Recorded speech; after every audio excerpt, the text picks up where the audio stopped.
Last time, we talked about how Spoon made Jeanette's very existence insufferable in the Who Made Me a Princess webtoon. But after taking a closer look, I want to clarify that Jeanette wasn't much of a character to begin with, even in Plutus' original web novel. To properly assess what went wrong with this character, I've reread both the web novel and the webtoon. And, after diving into some forums, I discovered that many of you who read the novel really hated Jeanette. Apparently, in one of the side stories, it was revealed that she was a White Lotus in The Lovely Princess. She knew Claude wasn't her father, she resented him for killing her parents, and at one point, she even admitted that she was a cuckoo for trying to get his attention. Now, if you don't know what a cuckoo bird is, I highly recommend looking up some videos on YouTube, they are infuriating. They hatch before all the other eggs and push their siblings out of the nest just so they can have all the mother bird's attention. And honestly, that's the perfect metaphor for what happened with Athanasia in The Lovely Princess. Now I actually prefer Jeanette from the novel rather than what Spoon made her in the webtoon. The moment she took over from chapter 60 at first, I was like, that's nice, but then we stayed in her perspective and it kept rolling and rolling and I end up hating her because she wasn't doing anything. From then on I just scrolled past her scenes. And every time I did stop and pay attention I was like, alright, I get it. She's dumb and doesn't have a brain.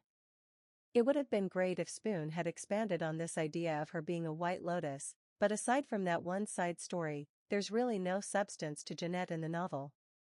She was relegated to a side character with no real use or consequence. So, let's break it down. Where did it all go wrong for Jeanette? If you enjoy this episode, don't forget to like, comment, and subscribe to be notified whenever we release a new one. Now, let's get into it. Considering what Spoon had to work with based on the original novel, it's not surprising that Jeanette turned out the way she did in the webtoon adaptation. The content of The Lovely Princess seemed more like an afterthought for Plutus, lacking depth and development for Jeanette's character. Both Spoon and Plutus missed an opportunity by not introducing Jeanette to Claude as his daughter at the debutante ball. This could have opened up a more interactive storyline, avoiding the cliched amnesia arc. In this regard, Plutus is as culpable as Spoon. Both had usable characters they chose not to fully utilize. It's reminiscent of the principle known as Chekhov's gun, which suggests that if a gun is introduced in a story, it must eventually be fired. In other words, every element in a story should serve a purpose. Jeanette was already in place, yet she wasn't effectively integrated into the plot. This oversight is where both the novel and the webtoon falter. The amnesia arc was a lazy narrative choice, and readers of the novel expressed their dissatisfaction with it. Spoon had the opportunity to improve upon this in the webtoon adaptation but failed to do so. Significant deviations from the novel occurred from chapter 60 onwards, including the omission of a prince introduced after a time skip following Claude's memory recovery. This prince's introduction was anticipated but never materialized in the webtoon. Additionally, the novel portrayed an 18-year-old Athanasia, a development absent in the webtoon. A sword fight scene between Lucas and the new prince was also omitted. Notably, Jeanette's character development in the novel showed her becoming more assertive. She confronted Ezekiel about his unrequited feelings for Athanasia, citing Lucas's constant presence. She even mustered the courage to tell Claude she was his daughter, only to face his ruthless truth-telling, leading to her black magic spiraling out of control and her eventual exile. In the novel, Jeanette remained a side character, which, while limited, was preferable to the forced naivete portrayed in the webtoon. Now, a lot of people have been talking about Spoon's handling of Jeanette's character, some even saying that Spoon wanted to give her a happy ending. But let's be real here, if that was the goal, it was executed all wrong. Jeanette's arc is honestly one of the biggest disappointments in the story. Instead of focusing on developing a genuinely strong character, Spoon forced Jeanette into the narrative without giving her the necessary depth. The result? A rushed, poorly handled character who doesn't add anything meaningful to the plot. One of the biggest issues with Jeanette is that she was never developed enough to earn the role of a protagonist. She lacks agency, she's constantly dragged around by other characters, and never really takes charge of her own story. I don't see her as a protagonist despite her being the original female lead. Because she's so unaware. Take chapter 107, for example. Duke Alpheus, the one who raised Jeanette for 14 years, is visibly worried about her safety. Yet Jeanette, instead of questioning the motives of the father who abandoned her for 14 years, starts doubting the intentions of the person who's been her guardian all along. Again 14 years. She doesn't seem to consider and/or question why her father, after all these years, only shows up now, at a time when he needs her to claim the throne for his own gain. Why is she questioning the Duke, who has consistently cared for her, while completely ignoring the red flags surrounding her father's sudden reappearance? It's a huge oversight on her part, and one that further highlights how little agency and stupidity she really has. She is what? 14 to 15 at this point. How can she be so dumb? In fact, why isn't she resentful that he's been alive all this time and never once visited her? I would have loved to see how that conversation went, but apparently it wasn't important enough for Spoon to show, again taking shortcuts.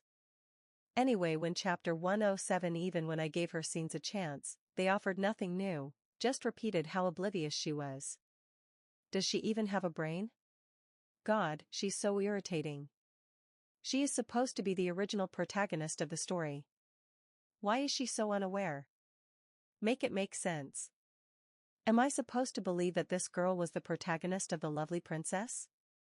How can she be the protagonist of anything? If she's this unaware. I would have preferred her as a White Lotus. Here's the thing, just because a character is nice doesn't automatically make them a good character. Jeanette was written as a two-dimensional character, who's essentially a villain pretending to be nice. It's a trap that many writers fall into, trying to force a character to be good or likable, even if it doesn't fit their role in the story. But that's not how you make a strong, memorable character. A character doesn't have to be nice to be likable. What makes a character truly engaging is their depth, their struggles, their growth, not whether they fit into some idealized mold of goodness. Jeanette's entire arc, especially towards the end, was rushed and underdeveloped. She ends up being more of a plot device than an actual character. Spoon tried to give her a redemption arc, but instead of earning it, Jeanette's sudden shift felt unearned. There's no real build-up, no proper explanation for her actions, and by the time she's making big decisions, it's too little, too late. A character doesn't need to be sweet or innocent to have a powerful impact. In fact, characters with flaws, struggles, and morally gray traits are often the ones we remember the most. It's about how they navigate the world around them and what they learn along the way. Jeanette's failure as a character comes from the fact that she was never given the chance to truly evolve or make a meaningful difference in the story. And that's a major missed opportunity. One of the biggest missed opportunities in both Who Made Me a Princess and its Webtoon adaptation is how Jeanette's black magic was handled, or rather, how it was completely disregarded when it should have been a pivotal element in her character arc. This is a classic example of Chekhov's gun. In the novel, Jeanette was created through black magic, making her neither fully human nor magically gifted. Lucas outright calls her a chimera, implying she is an artificial being, the result of a failed experiment. Her existence raises several key questions. How much did Anastasius truly care for her, if at all? If she was merely a product of his dark magic, was she ever anything more than a tool to him? And then there's Duke Alpheus, who raised her. Was his overprotectiveness born out of genuine affection, or was it rooted in the knowledge that she was unnatural and potentially dangerous? The novel at least hints at the tragic implications of her existence, with side stories suggesting that Jeanette won't live long because she isn't fully human. Her black magic also had real consequences. It influenced those around her, even if she was unaware of it. In one instance, at a party, she unconsciously used her magic, drawing people to her in a way that left them confused and disoriented once the effect faded. These moments were subtle but meaningful, showing that her magic wasn't harmless, it had an impact on those around her. But in the webtoon, Spoon completely ignores this aspect of her character. Her black magic, which should have played a crucial role in the story, is practically forgotten. There's no exploration of how it affects her relationships, no consequence for her existence as an unnatural being, and certainly no mention of the fact that she might not live long.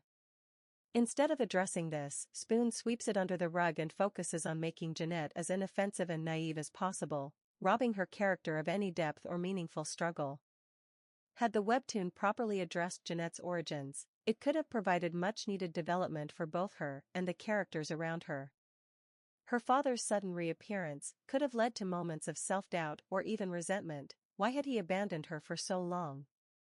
Did he ever truly see her as his daughter, or was she just a tool for his own ambitions? Likewise, Duke Alpheus's concern for her could have been explored beyond simple fatherly love. Was he aware of the dangers of her black magic? Did he know she wasn't entirely human? These questions would have added layers to her character and given her a more compelling arc. Instead, Jeanette's black magic ends up being a forgotten Chekhov's gun. It was introduced, hinted at, and then discarded with no real consequence, making her entire character arc feel hollow. And by the time Spoon tried to make her a major player in the story in Chapter 60, it was too little, too late. What we were left with was a character who was underdeveloped, shallow, and lacked the depth to make her meaningful in the plot. Jeanette could have been a compelling secondary protagonist, but instead, she remained a weak, passive character. Both Plutus and Spoon missed the opportunity to make her matter, leaving her as one of the most frustrating aspects of the story. If you enjoy this episode, like, comment, subscribe, and I'll see you next time.